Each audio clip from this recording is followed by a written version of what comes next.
Assalamualaikum Ustadz, dari akun Triseksensis. Baik.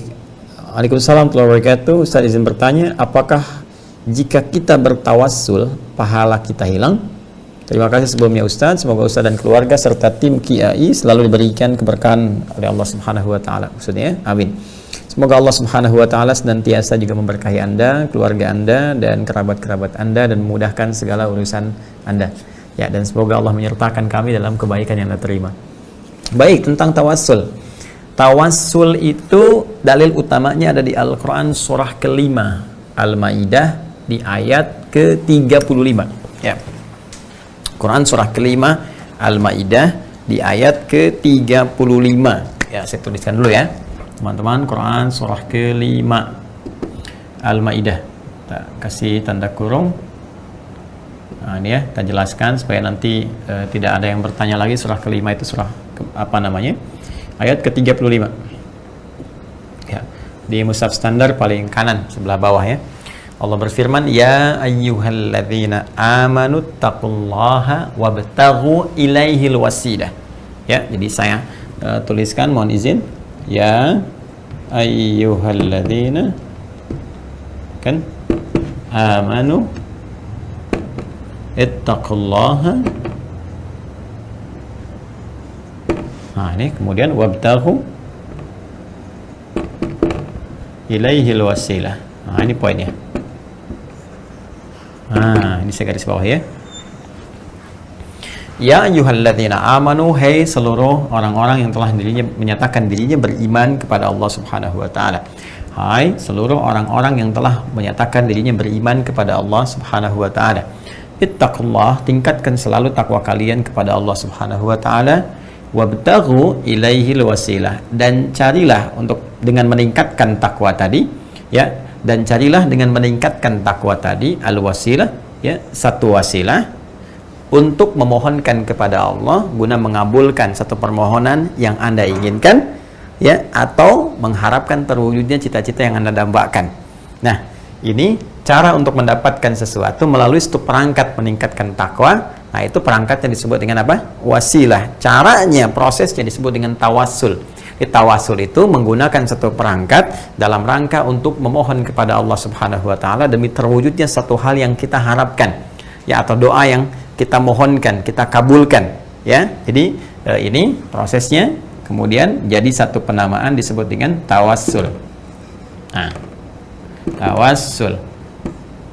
Nah, jadi tawassul itu kalau kita berbicara hukum jelas kebolehannya ya, artinya jelas apa? Jelas kebolehannya. Jadi kalau ada pertanyaan di luar tadi apa yang Anda utarakan, apakah boleh bertawassul? Kita jawab boleh. Apa dalilnya? Dalilnya Quran surah kelima Al-Maidah ayat 35. Bahkan diperintahkan oleh Allah Subhanahu wa taala untuk bertawassul. Jadi mencari wasilah demi terwujudnya satu harapan atau satu impian, bahkan doa yang kita mohonkan kepada Allah Subhanahu wa taala. Hanya persoalannya bagaimana cara mengerjakan tawassul yang dibolehkan itu. Ya, jadi kebolehan ini tidak berhenti di hukum bolehnya, tapi berhenti juga ya dari aspek penunaiannya. Jadi jangan kita batasi boleh, tapi kita tidak meneruskan bagaimana melaksanakannya. Ya, seperti apa implementasinya? Sama dengan bolehkah saya sholat subuh? Boleh di waktu subuh, tapi Anda harus tahu caranya. Jangan sampai caranya tidak sesuai dengan penunaian yang dicontohkan oleh Nabi Shallallahu Alaihi Wasallam atau diisyaratkan oleh Al-Quran. Sholatnya di waktu subuh cuma 3 rakaat, ya salah juga, kan?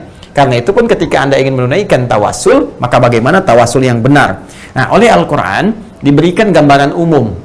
Yang pertama adalah ittaqullah, tingkatkan takwa kepada Allah. Jadi ternyata pertama teman-teman sekalian, cara efektif untuk menunaikan tawassul ini, menjadikan wasilah untuk bermohon kepada Allah, mengabulkan apa yang kita harapkan, maka tawassul pertama kata Allah gunakan dengan peningkatan takwa ini. Nah, teman-teman sekalian, peningkatan apa? Takwa. Jadi ini yang paling efektif. Allah sendiri yang infokan kepada kita. Sepanjang Anda mampu meningkatkan takwa, mampu tingkatkan takwa. Nah, dengan cara meningkatkan takwa itu, jadikan perantara untuk bermohon kepada Allah. Nah, sedangkan takwa itu teman-teman sekalian, kalau kita lihat wujudnya, nggak akan pernah kita temukan dalam Al-Quran kecuali ya pada peningkatan amal soleh kita yang didasari dengan dasar keimanan kepada Allah. Ini penting poinnya. Jadi kalau kita ingin mencoba meningkatkan takwa, maka wujudnya terletak kepada amal soleh, ya, yang didasari dengan keimanan kepada Allah. Sehingga orang-orang yang mencoba meningkatkan takwa, orang-orang takwa, ya, jadi kalau orang takwa, satu disebut taqi, orang-orang takwa disebut muttaqin atau muttaqun kalau rafa, muttaqin kalau nasab dan jar. Kalimat muttaqin pertama dalam Al-Quran di Al-Baqarah ayat kedua, ya, kemudian implementasinya ayat 3, ayat 4, hasilnya ayat kelima. Dzalikal kitabu la raiba fihi hudal lil muttaqin. Siapa muttaqin? Orang yang mencoba meningkatkan takwa, orang bertakwa itu. Ayat 3-nya, alladzina yu'minuna bil ghaib, iman, yaitu orang-orang yang yakin kepada Allah tanpa ragu, punya dasar iman yang kuat. Karena keyakinan ini dia mencoba meningkatkan amal soleh. Dengan wujud apa? Wa yuqimunas shalah. Kan? Itu wujudnya. Dengan cara meningkatkan sholatnya. Jadi kalau kita turunkan lagi amal solehnya, apa Ustaz amal solehnya? Sholat, gitu kan? Nah ini teman-teman sekalian. Wa mimma razaqnahum yunfiqun, berinfak dengan amalan harta, gitu kan? Nah ini. Walladzina yu'minuna bima unzila ilaik, dia Al-Qur'an, interaksi dengan Al-Qur'an. Nah, ini diantaranya. Ya, jadi kalau kita ingin mencoba bertawasul, kata Al-Qur'an, coba gunakan tawasul itu. Yang pertama yang paling efektif dengan meningkatkan takwa. Bagaimana meningkatkan takwa ini? Pertama, yakin dulu kepada Allah, jangan pernah ragu. Ya, jadi kuatkan pada jiwa kita keyakinan paripurna terhadap Allah Subhanahu wa taala dengan segala janjinya, dengan segala perintahnya kita kerjakan dengan baik. Setelah muncul keyakinan itu tanpa ragu sedikit pun, maka kita implementasikan keimanan itu dengan amal soleh. Karena itu sering saya katakan, kata iman di dalam Al-Quran seringkali disertai dengan amal soleh. Baik bentuk namanya langsung amal soleh, atau jama' amilus salihat, atau bahkan langsung bentuknya, ya, langsung implementasi amalnya. Seperti Quran surah ke-103, wal 'asr innal insana lafi khusr illal ladzina amanu, nama umumnya wa amilus shalihat. Sekarang implementasinya apa? Bentuk amal soleh tadi, amilus shalihatnya. Ini di Al-Baqarah ayat 3 dijelaskan, ya, wa yuqimunas shalah, setelah alladzina yu'minuna bil ghaib wa yuqimunas shalah. Salat yang ditunaikan dengan iman, bukan salat biasa. Karena itu saya katakan dasarnya iman. Ya, dasarnya apa? Iman. Karena itu ketika Anda ingin bertawasul, karena Anda ingin punya permohonan, misal saya menginginkan ya Allah bahwa besok ujian saya lancar, ujian saya baik ya Allah. Saya menginginkan ya Allah lahirnya anak-anak yang saleh, yang baik. Saya menginginkan ya Allah pekerjaan yang halal, yang Kau ridhai dan sebagainya. Anda ingin bermohon dan pengen cepat dikabulkan, pengen bertawasul. Maka bagaimana caranya? Anda bisa pilih di antara amal soleh. Kata Allah, coba mulai dengan tingkatkan salat. Ya, bangun misalnya. Ya, karena kalimat as-salah di sana wa yuqimunas shalah, as-salahnya kan menggunakan alif, lam, shad, lam, wawu, ya, kemudian ada fathah tegak di atasnya, tak marhutah, seperti ini. Ya, seperti ini teman-teman sekalian. Kan? Ah, ini bentuk ini bukan sekedar mencakup bentuk yang fardu. Ya, biasanya kalau menyebutkan bentuk fardu spesifik itu ada di Quran surah kedua, contohnya Al-Baqarah ayat 238 dengan bentuk jama. Hafidhu 'alas salawat. Hafidhu 'alas salawati was salatil wusta wa qumu lillahi qanitin. Hafidhu 'alas salawat. Jaga oleh kalian waktu-waktu salat yang fardu itu, terutama salat-salat pertengahan, dan tunaikan dengan penuh kekhusyuan kepada Allah Subhanahu wa taala. Saling menjaga, saling ingatkan. Tapi kalau bentuknya seperti ini bentuknya, ya, itu bentuk yang mencakup bahkan lebih daripada yang fardu. Ya, jadi bisa mencakup sunnahnya, tahajudnya, duhanya, ya, syuruknya, salat mutlaknya. Jadi dalam setiap keadaan, walaupun belum masuk nih hikmahnya, walaupun belum masuk salat fardu, Anda punya keinginan atau hajat tertentu, silahkan Anda tunaikan. Misalnya dalam waktu duha, salat duha, ya kan? Atau dalam waktu yang sifatnya umum, misalnya sore nih, pada asar gak ada salat spesifik, Anda datang ke masjid, wudhu misalnya, tahiyatul masjid. Niatkan kepada Allah, minta dengan benar. Ya, dan ingat cara menunaikan salatnya bukan salat biasa, salat yang didasari dengan dasar keimanan yang kuat kepada Allah Subhanahu wa taala. Ini beda antara orang salat dengan iman dengan orang salat yang kurang iman, akan lain. Akan terlihat bagaimana konsentrasi dia, khusyuk dia, ya, bagaimana ketika salat apa yang dia baca, kan? Bagaimana keadaan dia. Kadang-kadang kita mengucapkan takbir tapi pikirannya kemana-mana, gitu kan? Kadang-kadang kita ruku tapi mikirnya udah lupa dengan rakaatnya. Ya, itu menunjukkan bahwa ada dasar iman yang kurang kuat, ya, yang memberikan kekuatan kepada diri kita dalam menunaikan sholat. Nah, ketika imannya semakin kuat, semakin mantap, kan? Nah, maka ini akan berpengaruh kepada tingkat kekhusyuan. Karena itu dibangun kekuatan dulu sebelum menunaikan sholat. Bangun kedekatan kepada Allah Subhanahu wa taala, berwudu yang sempurna, kan? Tingkatkan kekuatan keyakinan, hadirkan kekuatan pada diri kita yang meyakini bahwa Allah akan mengabulkan segala hal yang kita mohonkan sepanjang baik. Allah pemberi solusi, kemudian kepasrahan tingkat tinggi di dalamnya. Begitu kita kemudian menunaikan salat akan terlihat suasana kehusyuan, kenikmatan, kedamaian. Lantas kemudian kita mohonkan dalam salat kita kepada Allah seperti Allah kemudian pernah sampaikan kepada kita, berjanji mengabulkan apa yang kita minta sepanjang salatnya benar. Karena itu, saya sering katakan bahwa perintah menunaikan sholat itu di Al-Baqarah, Quran surah kedua, di ayat ke-45, itu dibuka dengan satu perintah langsung dari Allah Subhanahu wa Ta'ala, supaya kita mau minta. Silakan cek. Wasta'inu bis-sabri was-salah. Jika Anda, kata Allah, kalian memiliki persoalan dalam kehidupan, maka silahkan minta kepada Allah. Caranya bagaimana? Terima dulu masalah itu dengan sabar. Terima dulu persoalan yang sedang Anda alami sebagai ujian dengan sabar. Jelas? Ya, karena Anda mengeluh pun gak akan meninggalkan dan menghilangkan ujian itu. Ya, karena Anda pasang status pun tidak akan menghilangkan persoalan itu. Apa Anda pikir dengan status dipasang banjir bisa selesai? Apa dipikir dengan status dipasang misalnya hujan bisa berhenti? Tidak. Ya, terima dulu sebagai ujian bagi Anda, karena Allah tidak mungkin menguji kalau kita tidak sanggup menjalaninya. Ya, maka ketika kita menerima dengan sabar, kita terima dulu, berikhtiar mencari solusi, setelah itu kita tunaikan sholat. Dalam sholat kita minta.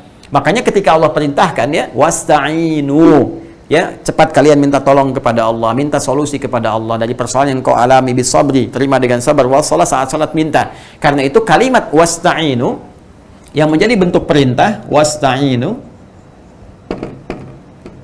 ini, maka di dalam sholat ini diajarkan oleh Allah langsung kepada Rasulullah SAW, dirubah ke dalam bentuk permintaan kita. Ini yang tadinya fi'il amr, bentuk perintah, dirubah kepada bentuk mudhari' dalam wujud permintaan, permohonan. Nih, gimana permohonannya? Ayat kelima di Al-Fatihah. Ya, dan kita baca 17 kali dalam sehari. Iyyaka na'budu wa iyyaka nasta'in. Iyyaka nasta'in. Bentuk perintah kita rubah menjadi bentuk permohonan. Nasta'in. Nasta'in. Ya, iyyaka na'budu, kepada Engkau lah Allah Subhanahu wa taala, ya Allah, kami menyembah, hanya Engkau saja yang disembah, yang lain tidak kami sembah, kan? Wa iyyaka nasta'in. Dan sekarang ya Allah, ya, kami meyakini ya Allah, hanya Engkau pemberi solusi, hanya Engkau yang mampu menyelesaikan segalanya. Kami sedang punya masalah ya Allah. Kami mohon kepadamu ya Rabb, mohon berikan kami pertolongan, berikan kami solusi.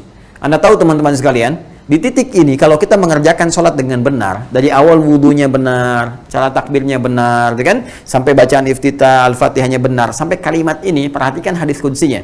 Ya, di sini Allah menjawab, hadza baini wa baina abdi, wali abdi ma sa'al. Ini perjanjian antara aku dengan hambaku.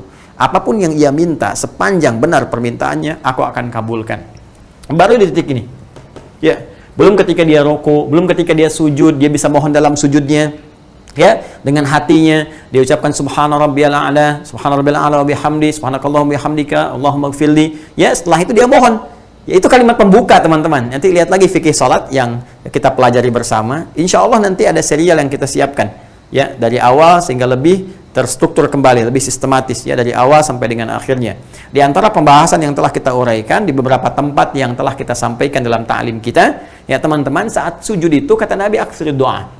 Ya, innama aqrabul abdi ya min rabbihi wa huwa sajidun. Keadaan terdekat antara seorang hamba dengan Rabbnya, dengan Allah adalah saat sujud. Fa'akthirud doa. Kata Nabi, maka perbanyak doa dalam sujud itu. Maka mohon kita kepada Allah Subhanahu wa taala dengan bahasa hati kita. Boleh minta kepada Allah dengan suara hati kita. Dilafadzkan bila sesuai lafadznya dengan petunjuk Nabi sallallahu alaihi wasallam, doa-doa dari Nabi, ya, yang sekiranya kita ada permohonan spesifik yang kita alami saat ini di hati kita sampaikan. Ya Allah, anugerahkan kekuatan untuk menghadapi ujian ini, ya Allah, sabarkan diri hamba, berikan kekuatan pada suami hamba untuk berubah, berikan kekuatan pada istri hamba untuk berubah, ya Allah, lancarkan pekerjaan saya, ya Allah, hilangkan semua wabah pandemi ini, dan seterusnya. Ya, dan seterusnya. Jadi, mohonkan kepada Allah Subhanahu wa taala. Bahkan ada satu titik di mana Allah menyentuh iman kita. Ya, seakan-akan ingin menguatkan, "Hei, apa dengan segala janjiku kamu belum yakin juga? Di mana imanmu?" Ya, maka di ayat 153 di surah Al-Baqarah, ini kan Quran surah kedua Al-Baqarah, ayat 45, kalimat pembukanya kan wasta'inu. Di ayat 153, ya, paling kanan sebelah bawah, itu Quran surah kedua Al-Baqarah, ayat 153, itu kalimat imannya langsung ditegaskan. Ya ayyuhalladzina amanu. Hei, orang-orang yang telah menyatakan dirinya beriman. Hei, kamu yang punya iman. Ya, iman itu yakin tanpa ragu. Kan? Aku sudah perintahkan wasta'inu. Sebelumnya nih, wasta'inu bisabri wassalah. Kamu nggak yakin juga. Di mana imanmu? Karena itu kata Allah, ya ayyuhalladzina amanu ista'inu bisabri wassalah. Ya, sekarang aku sentuh imanmu. Apa kamu masih punya iman atau enggak? Yakin atau enggak? Ya, ini persoalannya keyakinan, teman-teman sekalian. Jadi kalau kita yakin kepada Allah dan ingin bertawasul dengan amal soleh kita, mesti punya keyakinan. Ya, makanya di Quran itu sering disampaikan dengan kalimat iman. Ya, Quran khitabnya bagi orang beriman. Yang yakin dengan Al-Quran, yakin dengan Allah, yakin tanpa ragu, Allah akan berikan. Yang nggak yakin ya begitu-begitu saja. Gitu ya? Karena itu Al-Quran katakan, ya, Al-Quran katakan wala yazidul zalimina illa khasara. Sedangkan bagi orang-orang zalim yang tidak yakin, apalagi menyoal keyakinan, apalagi berbuat sesuatu yang buruk, nggak akan nambah apapun kecuali kerugian saja. Nah, karena itu kembali ke sini, jika Anda ingin kemudian memohon kepada Allah dengan tawassul, maka yang paling tinggi tingkatnya dengan menunaikan amal saleh, dengan meningkatkan takwa kepada Allah Subhanahu wa taala. Nah, salat ini yang paling pokok, karena salat ini bisa dikerjakan oleh siapapun yang beriman. Ya, mau dia kaya, mau cukup, mau hartanya kemudian sedang merasakan sulit dan sebagainya, karena salat tidak mengeluarkan biaya. Salat dikerjakan dalam keadaan apapun. Karena itu, salat menjadi amalan yang kemudian terwariskan dari nabi-nabi sebelum Nabi Muhammad SAW, bahkan untuk dikerjakan kepada Allah demi bertawasul untuk mendapatkan satu amalan-amalan atau keharapan-harapan tertentu. Contoh paling gampang gimana Ustadz? Di Al-Quran ada enggak? Ada. Di surah apa? Ali Imran, surah ketiga. Ya. Di ayat berapa? 38 sampai 39. Ya. Tawasulnya menggunakan sholat. Betul, sholat. Untuk mendapatkan apa? Permohonan kepada Allah supaya mendapatkan keturunan. Ya. Siapa yang mengerjakan Ustadz? Nabi Zakaria. Ya. Bagaimana kisahnya Ustadz? Kita lihat dalam Al-Quran bagaimana Allah menyampaikan kepada kita. Ya hunalika da'a Zakaria rabbah. Di mihrab itulah kemudian Nabi Zakaria bermohon kepada Allah Subhanahu wa taala, berdoa. Ya, dan doa ini dikerjakan dalam salatnya. Dari mana taunya Ustaz? Nanti kita lihat ya 39. Ya, apa doanya di sini? Beliau berdoa kepada Allah, qala rabbi habli min ladunka dzurriyyatan thayyibah innaka sami'ud du'a. Qala rabbi habli, ya Allah anugerahkan kepadaku karena engkau pemberi yang tak punya batas. Sifat Allah yang memberi tanpa batas. Allah punya nama namanya Wahhab. Wahhab itu pemberi tanpa batas. Kalau kita ingin minta dengan nama ini, dengan sifat ini, kita katakan hab. Untuk kita habli, kalau banyak hablana. Rabbana hablana min azwajina wa dhurriyyatina qurrata a'yun. Hab. Ya, kenapa minta dengan al-asmaul husna ya Ustaz? Karena Allah mengajarkan langsung. Buka lagi Quran surah ke-17 misalnya. Ya, dari ayat 110-nya ketika Allah mengatakan qul ud'ullaha awid'ur rahman ayyamma tad'u falahul asmaul husna. Ya, sebut nama Allah, minta ya Allah, mohon atau Ar-Rahman. Atau kalau Anda punya permohonan spesifik, maka minta dengan nama Allah spesifik yang sesuai dengan permintaan permohonan Anda. Butuh rizki, sebut ya Razzaq, ya Allah ya Razzaq. Butuh tambahan ilmu untuk menghadapi ujian atau hal tertentu, ya Allah ya Al-Alim. Ya, butuh kekuatan untuk menghadapi satu persoalan, ya Allah ya Sabar. Jadi semua ada di situ. Nabi Zakaria divonis secara medis gak akan mungkin punya keturunan, kata medis. Kenapa? Karena dilihat, oh ini istrinya saja, mohon maaf, monofos dan mandul. Ini nggak bisa. Karena manusia mengatakan tidak bisa, mustahil, maka teman-teman sekalian, ini tanda dari Allah langsung. Artinya kalau ada manusia mengatakan ini nggak bisa, ini mustahil, ini tanda dari Allah supaya kita mengingat Allah. Ya, sebab kadang-kadang dibuat tanda ketidakmampuan di manusia supaya manusia ingat lagi kepada yang maha mampu. Sehingga kembali kepada Allah Subhanahu wa taala. Di titik inilah kemudian kalau kita mengalami satu persoalan dalam kehidupan, ketika mereka mengatakan ini mustahil, ini nggak bisa, ini tanda pertama langsung dari Allah, segera tinggalkan opini hamba, bermohonlah kepada Allah, karena ini diberikan jalan bagi Anda untuk mendekatkan diri kepada Allah Subhanahu wa taala. Maka mintalah Nabi Zakaria dengan kalimat hab, dari kata wahab, ya Rabbi habli min ladunka dzurriyyatan thayyibah. Duhai Allah yang maha pemberi tanpa batas, anugerahkan kepadaku ya Allah keturunan. Ya, mohon dengan segala ketetapanmu, karena manusia mengatakan tidak mungkin, dan disinilah engkau memberikan di luar batas kemungkinan manusia. Innaka sami'ud du'a, kau pasti mendengar doa hamba ya Allah. Kalau kepada yang maha mendengar saya tidak mengabulkan, lantas kepada siapa lagi hamba harus memohon? Jelas, apa yang terjadi? Begitu itu dikerjakan sebelum sholatnya selesai, bahkan saat doanya baru selesai, sholatnya belum selesai, ya, itu masih berdiri dalam sholatnya, masih berdiri, bahasa Arabnya disebut qa'im. Ya, qaimun. Ya, qaimun. Nah, ini masih berdiri. Jelas? Masih sholat, belum selesai sholatnya, disebut yusolli.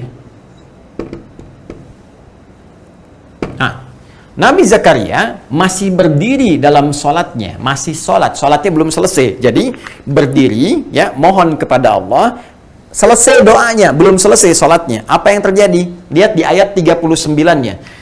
Di ayat 39, begitu selesai doanya, tiba-tiba fanadathul malaikatu wa huwa qaimun yusalli fil mihrabi.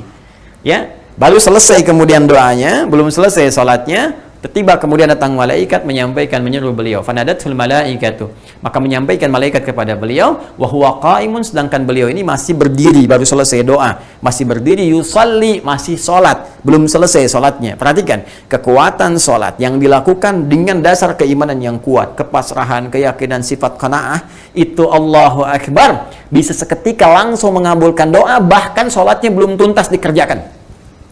Ya, annallaha yubashshiruka bi Yahya. Kata malaikat, Allah memberi kabar gembira kepadamu, Allah akan mengabulkan. Ya, Allah telah mengabulkan doamu dan akan menganugerahkan kepada engkau seorang anak laki-laki, langsung namanya diberikan oleh Allah, yaitu Yahya. Ya, berarti hidup. Seorang yang hidup, yang kata manusia mustahil, dari rahim seorang perempuan yang maaf, monopus dan mandul, terakhir bayi yang hidup, kata Allah, dia lahir dan hidup dengan kuasa Allah Subhanahu wa Ta'ala.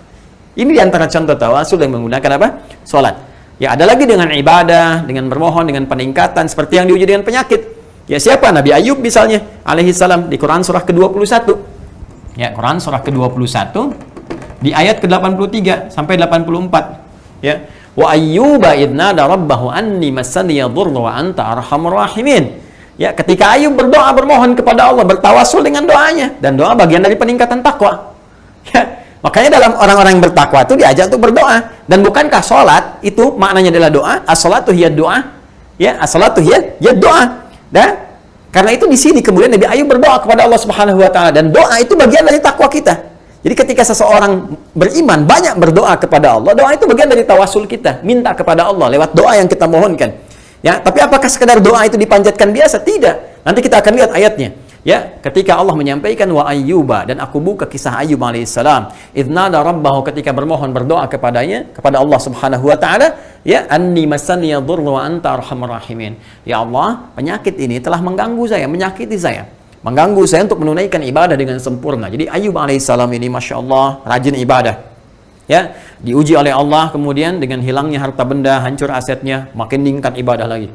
Wafat, meninggal, ya, keturunannya semua tanpa kecuali, ya, dikisahkan ada 12 anaknya meninggal kemudian seketika 12-nya itu, tapi masih meningkat lagi, bahkan berikhtiar dengan ibadah lagi. Dikasih ujian sakit, masih ibadah lagi, bahkan berikhtiar kepada Allah dengan ibadahnya, dan menikmati, mensyukuri apa yang Allah berikan kepadanya, dan berikhtiar memohon kepada Allah dengan itu semua. Ya, lantas apa yang terjadi?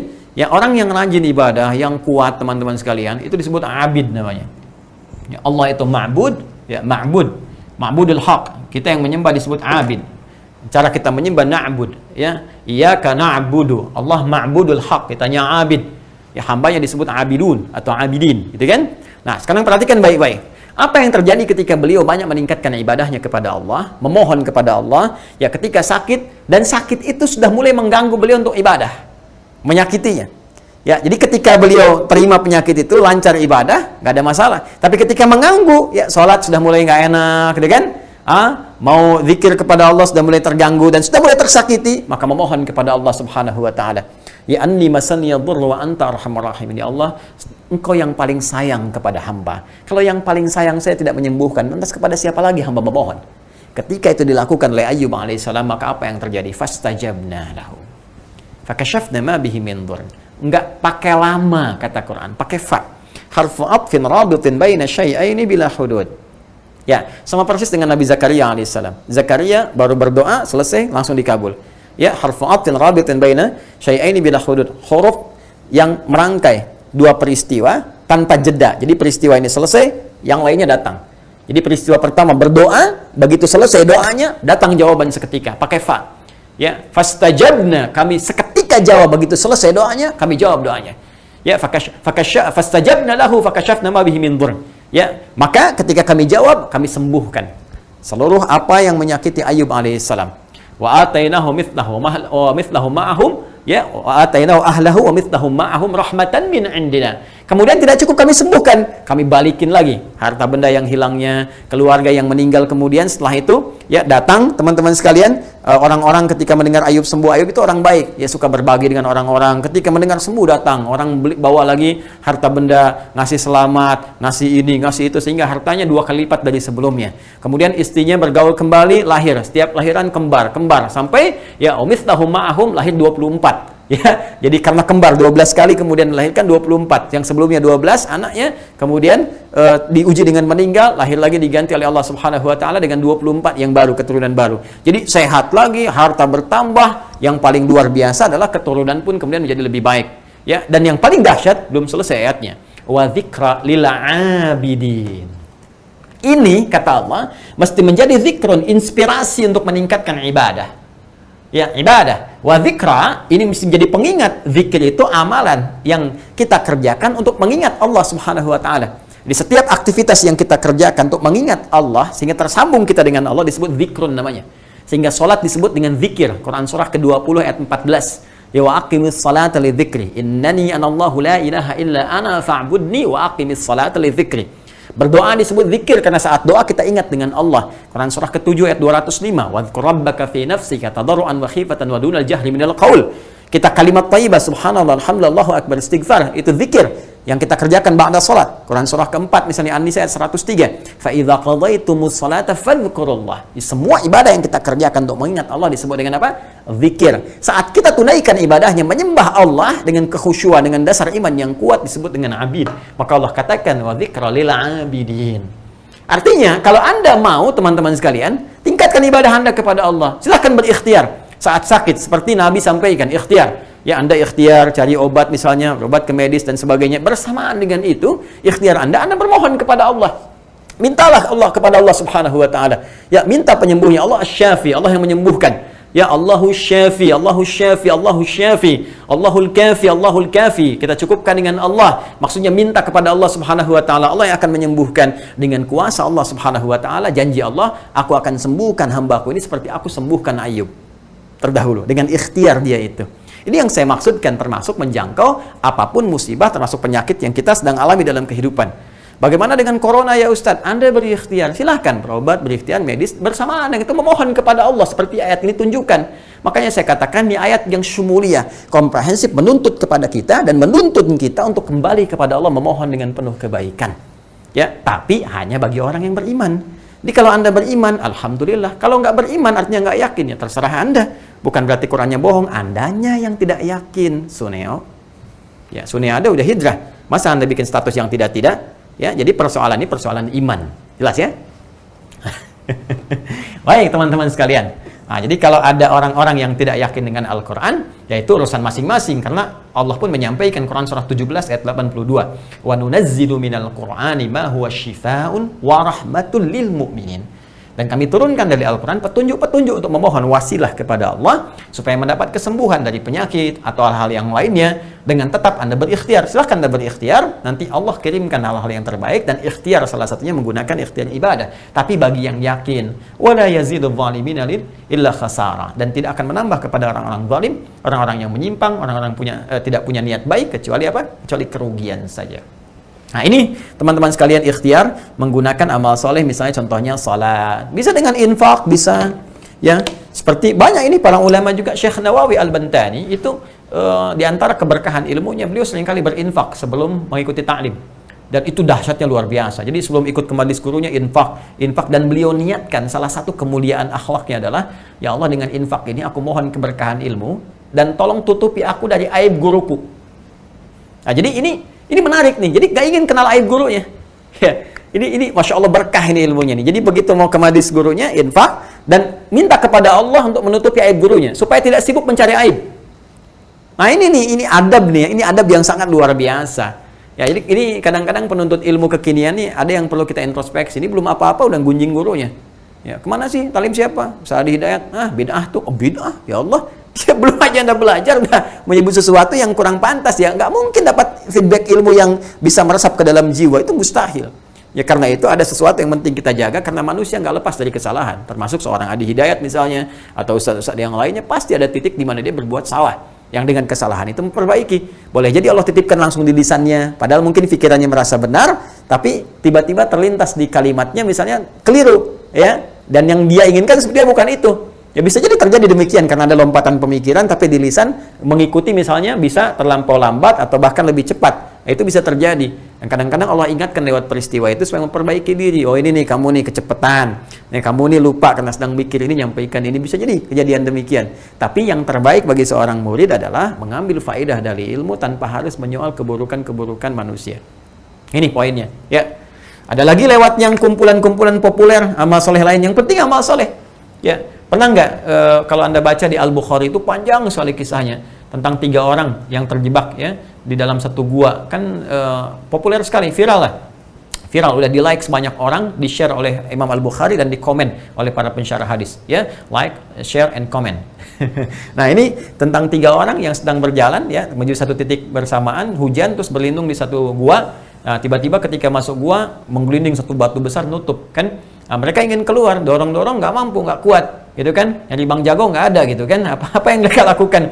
Nah, akhirnya ya mereka bersepakat. Ada salah satu orang yang cukup soleh di antara mereka, dia mengatakan kepada kawannya, ini nggak ada nih usaha kita di sini dengan ikhtiar fisik kita. Kembalikan kepada yang maha kuat. Maka mereka minta kepada Allah dengan amalan mereka. Ya, satu mengatakan, ya Allah, aku selama ini mempunyai karyawan banyak, gitu kan, dalam satu usaha. Tiba-tiba kemudian waktu gajian satu karyawanku nggak ada.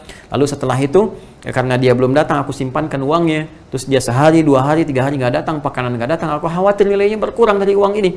Ya, nggak sama dengan ketika dia datang. Maka aku kemudian jadikan uang ini, dibelikan kambing. Setelah itu aku rawat dengan baik si kambing ini sehingga menjadi banyak, jadi banyak, jadi banyak. Setelah beberapa masa dia datang, kambingnya jadi banyak, dia menagih upahnya. Dia katakan, Tuan, saya mau ngambil upah saya dulu, saya nggak ambil. Maka tuannya berkata, nih, ini upah kamu semua nih. Dia berkata, oh kamu bercanda, katanya. Ya, kamu bercanda gitu kan, kamu sedang bercanda dengan saya. Kata tuannya, tidak. Dulu waktu kamu datang, uang kamu itu nggak mau kamu ambil, kamu tidak ada, kamu pergi, saya belikan kambing supaya nilainya tidak berkurang. Sekarang kambingnya jadi banyak, dia punya kamu semua. Maka dia gembira sekali, dia bawa kambingnya ya tanpa menyisakan tuku satu pun. Ya, dan dia berkata dengan gembiranya, dia pergi gitu kan, dia bawa semuanya itu. Maka aku ridha dengan semua itu. Jika memang yang aku kerjakan ini ya Allah, di sisimu punya nilai di hadapun ya Allah, sebagai amalan terbaik yang pernah aku kerjakan, mohon dengan itu. Keluarkan kami dari kungkungan batu ini. Dia bertawasul, mohon dengan amalan tadi, keluarkan kami dari batu ini. Begitu kemudian didorong, ya ada ikhtiarnya juga. Ya, jadi ada ikhtiar. Begitu didorong lagi, tiba-tiba bergeser. Tapi mereka belum bisa keluar. Yang tadi nggak kuat, kemudian ikhtiar tadi didorong karena tawasul, bergeser. Nah, terus ada yang lagi berkata dengan ikhtiar berbuat baik kepada ibunya. Ternyata Masya Allah berbuat baik pada ibu ini, itu melahirkan feedback kepada kita. Kemudahan, pembebasan dari kesulitan dan sebagainya.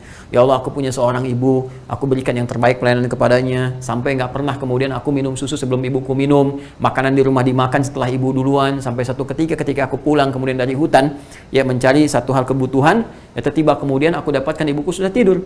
Lalu dia belum minum susunya. Maka ya Allah, aku pegang dan kau maha menyaksikan. Aku pegang nampan susu itu jadi samping ibuku sampai dia bangun. Ya, dan kemudian setelah itu ketika bangun aku minumkan kepada beliau, baru di situ pun kami makan dan minum pada saat itu. Dan aku tidak pernah mengatakan kepada ibuku bahwa aku telah memegang nampan itu dari sejak tidur sampai bangun. Berapa jam itu? Ya, kalau itu menjadi pengabdian terbaik untuk ibuku dan bernilai di hadapanmu ya Allah sebagai amal saleh, mohon bebaskan kami dari kungkungan batu ini. Maka dia naik, dia dorong, bergeser lagi. Dan yang terakhir, ya seorang juga berkata kepada Allah, bermohon dia dalam doanya, ya Allah, dulu aku seorang rentenir yang menerapkan riba yang sangat luar biasa dan aku jatuh cinta dengan seorang keponakanku perempuan. Ya, maka setelah itu terjadi peristiwa bapaknya minjam kepada aku dan utangnya cukup besar, si anak minta dibebaskan. Maka itu kesempatan bagiku untuk mengerjai perempuan ini karena dia nggak mau menikah denganku. Maka aku katakan, kalau bapakmu ingin bebas, maka malam ini engkau melayaniku. Maka dengan terpaksa si anak perempuan itu datang, dan ketika aku akan mulai mengerjainya, maka anak itu tiba-tiba berkata, wahai paman, ittaqillah, bertakwalah kepada Allah. Kalimat itu menghunjam keras ke dalam jiwaku bagai petir yang menyambar.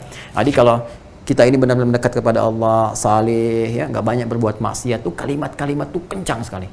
Ya, bertakwalah kepada Allah, tinggalkan maksiat, tuh menghunjam ke dalam jiwa. Ya sama, saya pun diajarkan dulu oleh guru-guru demikian. Ya, jadi tingkatkan amal saleh, siang mengajar, malam bermohon, jauhi maksiat, sehingga apa yang kita sampaikan itu bisa terlihat apakah punya bekas dalam jiwa orang-orang mendengar atau tidak, atau ada evaluasi, akan ada perbedaan. ya, maka yang terjadi itu memberikan getaran kepada jiwa, aku langsung berlari meninggalkannya, dan sejak itu aku merubah hidupku menjadi lebih baik, aku bebaskan utang bapaknya dan seterusnya. Jika itu menjadi amal soleh di hadapanmu, ya Allah, mohon bebaskan kami dari kungkungan batu ini. Maka apa yang terjadi? Yang terjadi kemudian didorong dan menggelindinglah batu itu, dan mereka terbebas dari kungkungan batu tadi. Maka saya ingin katakan bahwa itu bab tawasul yang terbaik yang kami sampaikan, dan ini berpahala. Jadi bukan menghilangkan pahala. Tadi Anda katakan apakah bertawasul menghilangkan pahala? Tidak, jika konsepnya dikerjakan demikian, bahkan menambah pahala. Karena tawasul ini perintah Allah Subhanahu wa taala, caranya diatur oleh Allah, dijelaskan oleh Rasulnya. Jika Anda kerjakan dalam konteks Anda menaati Allah dan Rasulnya, Anda bertawasul, kemudian doa dijawab, dan Anda mendapatkan pahala dalam saat yang bersamaan. Itu. Allahu a'lam bishawab.